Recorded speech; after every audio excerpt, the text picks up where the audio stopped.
don't let yourselves be squeezed into the shape dictated by the present age. Be transformed by the renewing of your mind, so that you can work out what God's will is, what is good and acceptable and complete. In other words, we're not to be just automata, just flying on guesswork.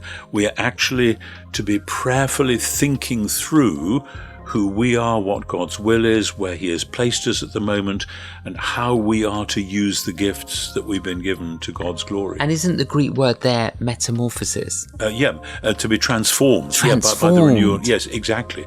Because the alternative is, and people have translated the first part of that verse, don't let the world squeeze you into its own mould. Yes. But Paul believes that the present age, which is rumbling on, is the age ultimately of sin and death, but that the new age has broken in alongside it, and that we are living, as it were, in between those two. And he says, the present age will grip you and try to make you just like everyone else in this present age is.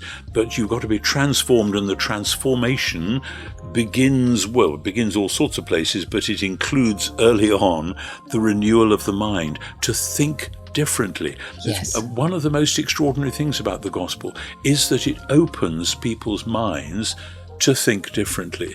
And so many negative atheists at the moment will say that, Christianity means you've got to leave your brains behind at the door.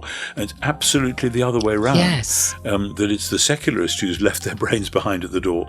That actually having the mind opened to the fact of new creation is itself part of that new creation, and then equips us to be the people who, having given God our whole selves, are then given that whole self back with specific instructions as to what to do with it and what not to do with it.